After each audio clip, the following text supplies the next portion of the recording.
Go ye unto all the world and preach the good news. ലോകത്തിലൊക്കെയും പോയി സുവിശേഷം അറിയിക്കാം. കേൾക്കുമ്പോഴേ അറിയാം ദൈവത്തിൻ്റെ കമാൻഡാണ്. It's an order and a command from the living God. കർത്താവ് മർക്കോസിൻ്റെ സുവിശേഷം 16 വാക്യമാണ് എടുക്കുന്നത്. നമുക്കതൊന്ന് വായിച്ചു നോക്കാം. മർക്കോസിൻ്റെ സുവിശേഷം 16:15. പിന്നെ അവൻ അവരോട്, നിങ്ങൾ ഭൂലോകത്തിലൊക്കെയും പോയി സകല സൃഷ്ടിയോടും സുവിശേഷം പ്രസംഗിപ്പീൻ. വിശ്വസിക്കുകയും സ്നാനമേൽക്കുകയും ചെയ്യുന്നവൻ രക്ഷിക്കപ്പെടും, വിശ്വസിക്കാത്തവൻ ശിക്ഷാവിധിയിലാക്കപ്പെടും. വിശ്വസിക്കുന്നവരാൽ ഈ അടയാളങ്ങൾ അടക്കും. എൻ്റെ നാമത്തിൽ അവർ ഭൂതങ്ങളെ പുറത്താക്കും, പുതുഭാഷകളിൽ സംസാരിക്കും, സർപ്പങ്ങളെ പിടിച്ചെടുക്കും, മരണകരമായ യാതൊന്ന് കുടിച്ചാൽ അവർക്ക് ഹാനി വരികയില്ല, രോഗികളുടെ മേൽ കൈവച്ചാൽ അവർക്ക് സൗഖ്യം വരും എന്ന് പറഞ്ഞു. ദൈവം തമ്പുരാൻ കർത്താവിൻ്റെ പരിശുദ്ധാത്മ ശബദ് നാളിൽ മഗ്ദലക്കാരത്തി മറിയയുടെയും പിന്നെ ആഴ്ചവട്ടത്തിൻ്റെ 1-ാം നാൾ കർത്താവ് ഉയർത്തെഴുന്നേറ്റ് കഴിഞ്ഞിട്ട് ശിഷ്യന്മാർ പറയുന്നു അവിടെ ഇല്ലെന്ന്. എന്നാൽ യേശു ക്രിസ്തു ശിഷ്യന്മാർക്ക് വീണ്ടും പ്രത്യക്ഷമായിട്ട് പറയുന്ന ഭാഗമാണ്. ദൈവം തമ്പുരാൻ അവരോട് പറയാണ്, പിന്നത്തേതിൽ 11 പേർ ഭക്ഷണത്തിനിരിക്കുമ്പോൾ അവനവർക്ക് പ്രത്യക്ഷനായി തന്നെ ഉയർത്തെഴുന്നേറ്റവനായി കണ്ടവരുടെ വാക്ക് വിശ്വസിക്കായകയാൽ അവരുടെ അവിശ്വാസത്തെയും ഹൃദയകാഠിന്യത്തെയും ശാസിച്ചു. അതായത് ക്രിസ്തു ഉയർത്തെഴുന്നേറ്റുന്ന ആദ്യമേ കണ്ടത് മഗ്ദലക്കാരത്തി മറിയയും കൂടെ പോയ ആളുകൾ സ്ത്രീകളുമാണ്. അവർ വന്ന് തിരിച്ച് വന്ന് വിളിച്ചു പറഞ്ഞു യേശു ക്രിസ്തു ഉയർത്തെഴുന്നേറ്റ് വരും. പിന്നെ ശിഷ്യന്മാരും 3 പേര് ഓടിപ്പോയി, അവരും തിരിച്ചു. പക്ഷേ ഇതൊന്നും വിശ്വസിക്കാത്ത ചില ജനം ഒരു ശിഷ്യഗണമാണ് ദൈവത്തിൻ്റെ കൂടെ. കർത്താവിന് വളരെ, അതായത് ഇത്രയെല്ലാം കാണിച്ചു കൊടുത്തിട്ട് ഇവർ മനസ്സിലാക്കുന്നില്ല. ഒരു റിപ്രിമാൻഡ്, അതല്ലെങ്കിൽ താക്കിയത്, അല്ലെങ്കിൽ ഒരു ഖണ്ഡിതമായിട്ട് പറയുകയാണ്, നിങ്ങളുടെ അവിശ്വാസം ശരിയല്ല. അവിശ്വാസം ഒരു പാപമാണ്. നമ്മളതിന് ചെറുതായിട്ട്, നമ്മൾ പലപ്പോഴും പ്രയാസം വരുമ്പം കർത്താവിനെ കാണുന്നതിന് വരും പ്രശ്നം വലുതാക്കുന്നുണ്ട്. അത് നമ്മുടെ മാനുഷികത്വമാണ്, മനസ്സിലാക്കും. പക്ഷെ അത് എപ്പോഴും വെച്ചുകൊണ്ടിരിക്കരുത്. We have to stop it. ആത്മാവിൽ കോൺഷ്യസ് ആയിട്ട് പറയണോ, ഇതെന്നെ ഭരിച്ചിട്ട് എനിക്ക് അസുഖം വരുത്താനോ അല്ലെങ്കിൽ നിരാശപ്പെട്ടിട്ട് എൻ്റെ മുഖം മ്ലാനമായിട്ടിരിക്കേണ്ട ആവശ്യമില്ല. God is in absolute control. ദൈവം ഇതിനെ പരിഹരിക്കുന്ന ദൈവമാണ്. അതുകൊണ്ട് എനിക്ക് ജോലി, ഇപ്പം വചനം പറയാം. ഞാനിപ്പോൾ വചനം പറയുന്ന എത്ര വർഷങ്ങളായിട്ടും എല്ലാം ശരിയായിട്ടല്ല വചനം പറയുന്നത്. ബട്ട് ഞാനൊരു തീരുമാനം ദൈവത്തിലെടുത്തു. No, I stand with you. No matter what, I will do it whatever I can do until I can do it. അപ്പം ദൈവത്തിന് വേണ്ടി നിൽക്കുക എന്നുള്ള ഉറപ്പൊരു ഹൃദയം കൊണ്ടൊരു നിശ്ചയമെടുത്തതുകൊണ്ടാണ് വചനം പറയാൻ ഒക്കുന്നത്. അല്ല, പലപ്പോഴും നമ്മളിത് പ്രയാസമായിട്ട് തോന്നാറുണ്ട്. കാരണം ഒന്നിച്ച പല റെക്കോർഡിങ്ങുകൾ, it takes lot of time and effort to analyse it and bring it into different sections. അപ്പം നമ്മൾ മുഴുവൻ സമയം വചനത്തിൽ ഇരുന്നെങ്കിലേ ദിനംപ്രതി വചനം പറയാനൊക്കത്തുള്ളൂ. ഇതിനകത്തൊന്നും അല്പം പോലും പതിരില്ല. ഇത് കാതലായ സത്യങ്ങളാണ് വിളിച്ചു പറയുന്നത്. അതുകൊണ്ട് ഈ വചനം നിലനിൽക്കും. ആകാശവും ഭൂമിയും മാറിപ്പോയാലും എൻ്റെ വചനം നിലനിൽക്കും. അതിനകത്തൊരു വചനമാണ് ഞാൻ എടുത്ത് വീണ്ടും പറയുന്നത്. നിങ്ങൾ ഭൂലോകത്തിൽ, ശിഷ്യന്മാരോട് പറഞ്ഞാണ്, ഭൂലോകത്തിലൊക്കെയും പോയി സകല സൃഷ്ടിയോടും സുവിശേഷം പ്രസംഗിക്കണം. ഇത് ശിഷ്യന്മാരോട് പറയുന്നെങ്കിലും അപ്പസ്തോല പ്രവൃത്തി ആയപ്പോഴത്തേക്ക് എല്ലാവർക്കും ഈ വരം കൊടുക്കുകയാണ്.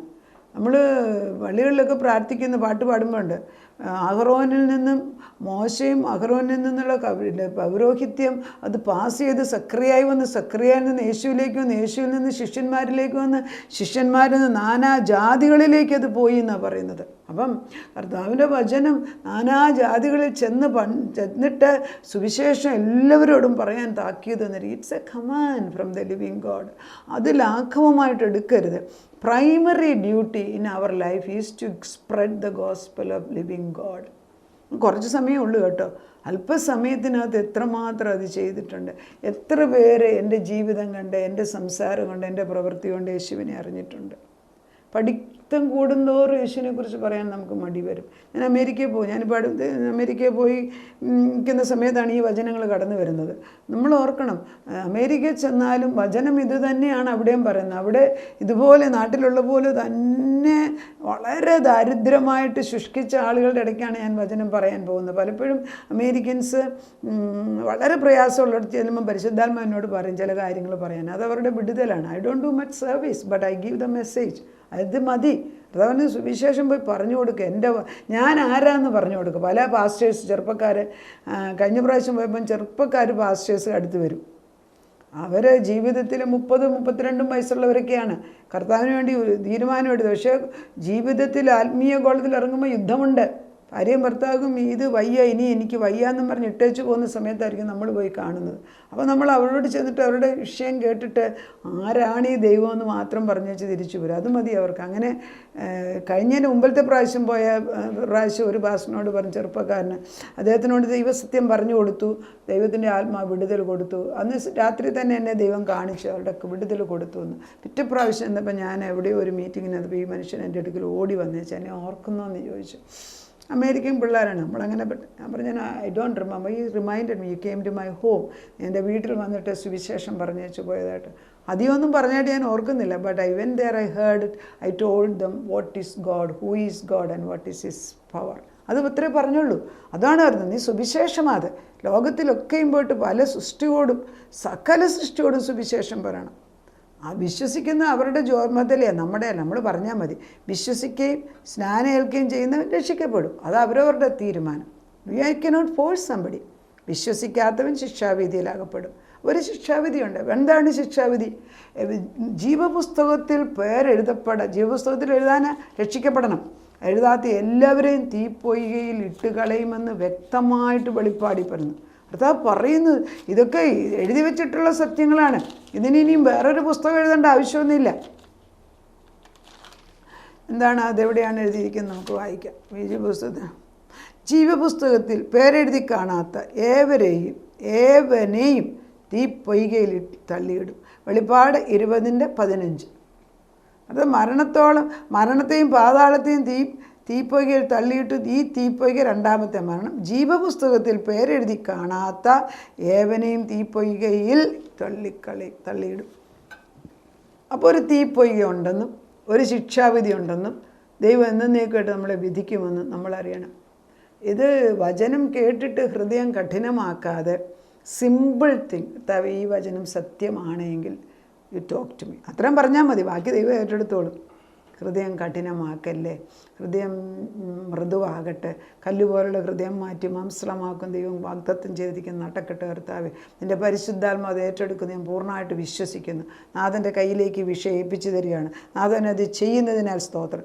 അങ്ങനെ വിശ്വസിക്കുമ്പോൾ എന്ത് വേണം? വിശ്വസിക്കാത്ത നിക്ഷേപിതരും വിശ്വസിക്കുന്നവരാൽ, നമ്മൾ അല്ലാതെ വലിയ പാണ്ഡിത്യമൊന്നും പറയുന്നില്ല, വിശ്വസിക്കുന്നവരാൽ ഈ അടയാളം. അതുകൊണ്ടാണ് പിന്നെ പുതുതായിട്ട് രക്ഷിക്കപ്പെട്ട ജനതകൾ, അതായത് നമ്മൾ ഈ ജാതികളിൽ നിന്ന് അവരുടെ കണ്ണിനൊരു തീ കത്തുന്നതാണ്. ഈ 100-200 വോൾട്ടിൻ്റെ ബൾബ് പോലെ കത്തിക്കൊണ്ട്, അങ്ങനെ ഒത്തിരി പേരെ എനിക്കറിയാം. അപ്പം അവരുടെ സാന്നിധ്യം തന്നെ മറ്റുള്ളവർക്ക് ദൈവത്തിൻ്റെ സാന്നിധ്യം ഉണ്ടാക്കും. എത്ര പേരുടെ മുഖം എൻ്റെ മുമ്പിൽ വന്നിട്ടുണ്ടെന്ന്. അവരുടെ കണ്ണിനകത്തെ ആ ജീവൻ, കഷ്ടത്തിൻ്റെ പുറത്ത് കഷ്ടത്തിൽ കൂടെ പോകുന്നത്. ബട്ട് അവരില്ല, ഈ വെള്ളത്തിൻ്റെ മുകളിൽ പൊങ്ങിക്കിടക്കുന്ന ആമ്പൽ പോലെ അവർ ജീവിക്കുന്നത് കാണാം. പ്രയാസങ്ങളില്ലെന്നല്ല, പ്രയാസത്തിൻ്റെ നടുക്ക് അവൻ്റെ ശക്തി ഇറങ്ങി വരികയാണ്. അവിടെയാണ് നമ്മൾ വിശ്വസിക്കുന്നവരാൽ ഈ അടയാളം. എൻ്റെ നാമത്തിൽ അവർ ഭൂതങ്ങളെ പുറത്താക്കും. ഭൂതങ്ങളൊക്കെ തന്നെത്താൻ യേശുവിൻ്റെ പേര്. ഭൂതങ്ങളെ പുറത്താക്കും, പുതുഭാഷകളിൽ സംസാരിക്കും, സർപ്പങ്ങളെ പിടിച്ചെടുക്കും, മരണകരമായ യാതൊന്ന് കുടിച്ചാൽ അവർക്ക് ഹാനി വരികയില്ല, രോഗികളുടെ മേൽ കൈവച്ചാൽ അവർക്ക് സൗഖ്യം വരും. നമ്മൾ ഇത് പറഞ്ഞു വെച്ച് നമ്മൾ പറയും, കർത്താവേ ഇത് നമ്മൾ പലപ്പോഴും ചെന്നിട്ട് ഈ രോഗസൗഖ്യത്തിന് വേണ്ടി പ്രാർത്ഥിക്കുമ്പോൾ നടക്കുന്നില്ല. പക്ഷെ നമ്മുടെ ചുമതല ഈ വാക്യെടുത്ത് വായിച്ച് കേൾപ്പിക്കുക. കർത്താവേ നീ പറയും, നീ അടയാളങ്ങൾ നടക്കുന്നു, ഞങ്ങൾ വിശ്വസിക്കുന്നു. വിശ്വസിക്കുന്നവരാൽ ഈ അടയാളം നിൻ്റെ നാമത്തിൽ, നിൻ്റെ നാമം യേശുവിൻ്റെ നാമത്തിൽ ഭൂതങ്ങൾ മാറിപ്പോട്ടെ, പുതുഭാഷകളിൽ സംസാരിക്കട്ടെ, സർപ്പങ്ങളെ പിടിച്ചെടുക്കും. സർപ്പത്തിന് നമ്മുടെ മുമ്പ് നിൽക്കാൻ എത്ര സർപ്പങ്ങളെ ദിനം പ്രതി. Every negative thought is A serpent. ഓർക്കണം, ഞാൻ വൈകിട്ടൊക്കെ പ്രാർത്ഥിക്കാൻ ഓരോരുത്തരുടെ പ്രയർ റിക്വസ്റ്റ് എടുത്തിട്ട് പ്രാർത്ഥിക്കാനിരിക്കുവാണ്. എത്ര സർപ്പങ്ങളാണ് തലപൊക്കി നിൽക്കുന്നത്. ദേ ആർ നോട്ട്, സർപ്പമാണോ സർപ്പത്തിൻ്റെ ആരും എനിക്കറിഞ്ഞൂടാ. പക്ഷേ എവറി നെഗറ്റീവ് തോട്ട്, എല്ലാ അഴുക്ക് ചിന്തകളും പാമ്പായിട്ടാണ് മുമ്പിൽ വന്ന് നിൽക്കുന്നത്. അങ്ങനെയാണ് ചിലരുടെയൊക്കെ മേലെ എത്ര പാമ്പാ കർത്തൃത്വം നടത്തുന്നവർ. ഇതൊക്കെ നമുക്ക് ഗ്രീക്കായിട്ട് തോന്നി, പക്ഷേ ഇറ്റ് ഈസ് ആബ്സല്യൂട്ട് ട്രൂത്തുകളാണ്. നമ്മളിൽ അഴുക്ക് ചിന്തകൾ വന്നതിനെ പ്ലാന്റ് ചെയ്യരുത്, പറിച്ചെടുത്ത് ദൂരക്കളയണം. അതായത് ഒരു മുള്ളും പറക്കാരെന്ന് പറഞ്ഞാൽ അതോടെ കിളുക്കാൻ അനുവദിച്ചാൽ അതേന്ന് പിന്നെയും വിത്ത് വീണിട്ട് ബാക്കിയുള്ളതിനെ കൊല്ലും. അത് വരുമ്പോഴേ പറിച്ചു കളയാനുള്ള അവകാശമുണ്ട്, അല്ലെ അത് നടാതിരിക്കാൻ അവകാശമുണ്ട്. രാത്രിയിലും കൊണ്ടിടുമെന്ന് പറയുന്നുണ്ടല്ലോ. നമ്മുടെ ജോലി ദൈവത്തിന് നിൽക്കുക, പൊതുഭാഷയിൽ സംസാരിക്കും, സർപ്പത്തിനെ പിടിച്ചെടുക്കും, മരണകരമായി യാതൊന്ന് കുടിച്ചാലും അവർക്ക് ഹാനി വരികയില്ല, രോഗികളുടെ മേൽ കൈവച്ചാൽ അവർക്ക് സൗഖ്യം വരും എന്ന് പറഞ്ഞു. ഇങ്ങനെ കർത്താവ് യേശു അവരോട് അരുളിച്ചെയ്തു, സ്വർഗത്തിലേക്ക് എടുക്കപ്പെട്ടു, ദൈവത്തിൻ്റെ വലത്ത് ഭാഗത്ത് ഇരുന്നു. അവർ പുറപ്പെട്ട് എല്ലായിടത്തും പ്രസംഗിച്ചു. കർത്താവ് അവരോട് പ്രവർത്തിച്ചു, അവരാൽ നടന്ന അടയാളങ്ങളാൽ വചനത്തെ ഉറപ്പിക്കുകയും പോന്നു. ഇത്രയും അവർ കേട്ട് അവരനുസരിച്ചു. മർക്കോസിൻ്റെ സുവിശേഷത്തിൻ്റെ അവസാനത്തെ വാക്യമാണ്. യേശു ക്രിസ്തു സ്വർഗത്തിലേക്ക് പോകുന്നതിന് മുമ്പേ അവർക്ക് കൊടുത്ത ഓർഡറാണ്. ആ order still stands for us. Go and do all the world and preach the good news. ദൈവത്തിന് ഗുഡ്നെസ്സേ ഉള്ളെന്നേ, ബാക്കിയൊക്കെ നമ്മൾ വരുത്തി വെക്കുന്ന, നമുക്ക് ദൈവത്തിലേക്ക് കടന്നില്ല. പ്രാർത്ഥിക്കും. നാഥ, നിൻ്റെ മുമ്പിലേക്ക് വചനം അനുസരിക്കാനുള്ള ഹൃദയവുമായിട്ട് കടന്നു വരുന്നു. ഒരു ഹൃദയ പരിച്ഛേദന അവിടുന്ന് ചെയ്തതിനാൽ സ്തോത്രം ചെയ്യുന്നു. നാഥൻ്റെ വചനം പറയാൻ പ്രത്യേക കൃപയിട്ട് തന്നതിന് സ്തോത്രം. Go and all the world and preach the good news. ദൈവവചനം, സുവിശേഷം ഭൂമിയുടെ ഒരറ്റത്തോട്ട് മറ്റത്തെ പോകട്ടെ. പക്ഷേ അങ്ങനെ സത്യം ചെയ്തിരിക്കുന്നതിനാൽ നിൻ്റെ വചനം അടിയൻ പറയുന്നതും ഭൂമിയുടെ ഒരറ്റം തൊട്ട് മറ്റേ അറ്റം വരെ കറങ്ങി തിരിച്ചു വന്ന് ഉത്തരമായിട്ട് തിരിച്ചു വരട്ടെ എന്ന് പ്രാർത്ഥിക്കുന്നു. അങ്ങനെ സംഭവിക്കട്ടെ. It's an order and edict from the living God. ദൈവവചനം പോകുന്നിടത്ത് പ്രവർത്തിക്കാതെ വരത്തില്ല. ദൈവത്തിൻ്റെ വചനം ജീവനും ചൈതന്യമുള്ള ഇരുവാഴ്ത്തലുള്ള വാളാണ്. അനേക മക്കളുടെ കല്ലുപോലുള്ള ഹൃദയം മാറി മാംസഹൃദയമാകും. സുവിശേഷത്തിന് ഇറങ്ങാൻ വക്കത്തിരിക്കുന്നവരെ ദൈവം പിടിച്ചു മാറ്റുന്നു. കർത്താവ് തൻ്റെ കൈകൊണ്ടവരെ, കർത്താവിൻ്റെ രഥം ഒരുങ്ങിക്കഴിഞ്ഞു. കർത്താവ് അവരെ ഇരുത്തുകയാണ്. ഭാര്യ ഭർത്താക്കന്മാരെ ഈരണ്ടായിട്ട് കർത്താവ് ഒരുക്കുകയാണ്. Go and all the world and preach the good news. ദൈവത്തിൻ്റെ നന്മ അനുഭവിക്കുക. പറയും തോറും ഇത് വർദ്ധിച്ചു കൊണ്ടേയിരിക്കും. കർത്താവിൻ്റെ പരിശുദ്ധാത്മാവ് ഏറ്റെടുത്തിരിക്കുന്നതിന് സ്തോത്രം. അപ്പച്ചൻ്റെ രഥം ഒരുങ്ങിക്കഴിഞ്ഞിരിക്കുന്നതിന് സ്തോത്രം. കർത്താവെ, ഞങ്ങളൊക്കെ ഞങ്ങളുടെ മക്കളിലുള്ള നന്മ അനുഭവിക്കുവാനും കൂടെ അനുവദിച്ചാൽ. അബ്രഹാമേ, സഹാക്കിൻ്റെ യാക്കോബിൻ്റെയും ദൈവമേ, നീ വിശ്വസ്തനും വിശുദ്ധിയുള്ളവനുമാകിയാൽ സ്തോത്രം ചെയ്യുന്നു. യാക്കോബ് കരഞ്ഞുകൊണ്ട് പ്രാർത്ഥിക്കുന്നു, അയ്യോ, എൻ്റെ ദുഃഖത്തോടെ ഞാൻ പാതാളത്തിലേക്ക്, നരയോളം പാതാളത്തിലേക്ക് പോകേണ്ടി വരുമോ എന്ന്. ആ യാക്കോബിനെയാണ് യോസഫ് വന്ന് കർത്താവ് ഫറോൻ്റെ രഥവും എടുത്തുകൊണ്ട് വന്ന് വിളിച്ചുകൊണ്ട് പോയി അവിടെ എത്രയോ വർഷം ജീവിപ്പിച്ചു. കർത്താവ്, ഇതൊക്കെ കാണുമ്പോൾ എങ്ങനെയാണ് നിന്നെ സ്തുതിക്കാതിരിക്കുന്നത്? നിൻ്റെ പുറം ഭാഗം മാത്രം കണ്ട മോശയെ കൊണ്ട് 5 ബുക്കുകൾ എഴുതി. ഞങ്ങൾ നിൻ്റെ മുൻവശം കൂടെ കാണാൻ തക്കണം. നീ ഞങ്ങളോട് കരുണ തോന്നിയിരിക്കുക.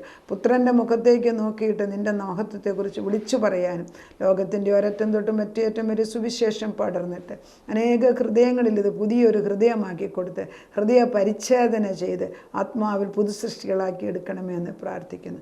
അങ്ങനെ ഒരു വീണ്ടും ജനനം ഓരോ വ്യക്തികളിൽ ഉണ്ടാകട്ടെ എന്ന് അങ്ങനെ സംഭവിക്കുന്നു. പക്ഷേ നല്ല വിത്ത് നല്ല നിലത്ത് വീണിരിക്കുന്നതിന് സ്തോത്രം. പ്രാർത്ഥനയുടെ ഉത്തരം തന്നതിന് നന്ദി. യേശു ക്രിസ്തുവിൻ്റെ പൊന്നുനാമത്തിൽ തന്നെ. ആമേൻ.